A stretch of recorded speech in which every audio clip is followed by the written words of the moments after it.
प्रकृति में हर प्राणी का एक शरण स्थल होता है। दिन भर कोई भी प्राणी चाहे कहीं भी रहे, कुछ भी करे, परंतु दिन ढले अथवा कार्य क्षेत्र से निकलकर वो हमेशा एक ऐसा स्थान रखता है जहाँ वो लौट कर आ सके, शरण ले सके, स्वयं को आराम व सुकून के पल दे सके। छोटी से छोटी चींटी भी अपने अपने बिलों में लौट जाती है। आकाश में उड़ते सभी पंछी अपने घोंसलों की तरफ पलायन करते हैं। ऐसी ही इस प्रकृति की सर्वश्रेष्ठ रचना मनुष्य भी अपने आप को सुरक्षित रखने के लिए और व्यवस्थित रखने के लिए अपने लिए आवश्यक सभी वस्तुओं का संग्रह करके अपने शरण स्थल पर रखता है।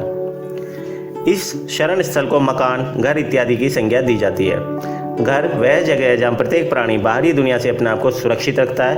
वह अपने जीवन को लगभग सभी महत्वपूर्ण क्षण वो इस जगह पर बिताता है।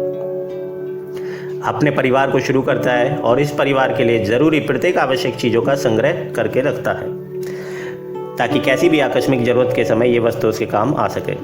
एक सुंदर व सुव्यवस्थित घर प्रत्येक मनुष्य का सपना होता है कि उसके अंदर हमेशा पॉजिटिव एनर्जी का समावेश रहे और एक खुशनुमा माहौल में वो और उसका परिवार अपना जीवन जिए और जीवन की गति को नियमित रूप से बनाए रखे। प्रकृति में मनुष्य सबसे बुद्धिमान प्राणी है तथा अपने प्रत्येक वस्तु को वह सुव्यवस्थित रखना पसंद करता है। प्रकृति हमेशा बैलेंस बनाकर रखती है। पॉजिटिव व नेगेटिव एनर्जी इस ब्रह्मांड में विद्यमान है और इनका परफेक्ट बैलेंस सृष्टि के चलन के लिए अत्यंत आवश्यक है।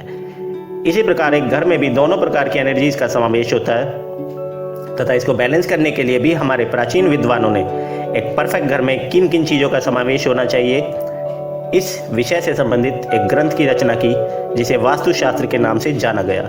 वास्तु का तात्पर्य होता है वास, अर्थात जहाँ किसी भी प्राणी का वास हो, और इसी से संबंधित समस्त आवश्यक वस्तुओं का उल्लेख वास्तुशास्त्र के अंतर्गत आता है। वास्तुशास्त्र हमें सर्वोत्तम निर्माण योग्य भूमि से लेकर निर्माण के दौरान घर के प्रत्येक हिस्से के आदर्श स्थान से परिचित कराता है। और चूंकि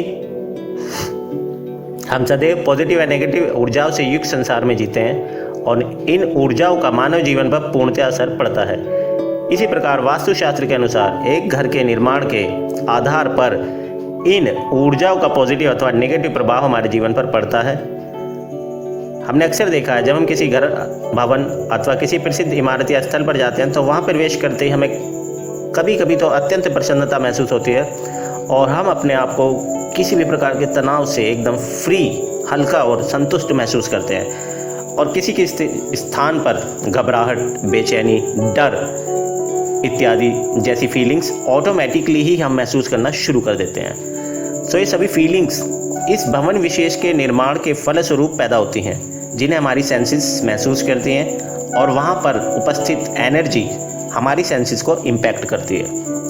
सो फ्रेंड्स, एक आदर्श व सुखी जीवन के लिए मनुष्य को जीवन के आदर्शों के साथ साथ गृह निर्माण से संबंधित बेसिक चीज़ों का भी ज्ञान होना अत्यंत आवश्यक हो जाता है। सो वास्तुशास्त्र से रिलेटेड इस सीरीज़ में हम आपको भूमि चयन से लेकर गृह निर्माण की सभी मूलभूत चीज़ों से परिचित कराएंगे जिनका लाभ उठाकर आप सभी अपने लिए एक आदर्श घर का निर्माण करने में सक्षम हो सकें और आपके घर के अंदर हमेशा पॉजिटिव एनर्जी बनी रहे तथा नेगेटिव फोर्सेज और नेगेटिव एनर्जीज आपके घर से हमेशा दूर रहें और आप एक आदर्श और सुखी गृहस्थ जीवन का आनंद उठा सकें।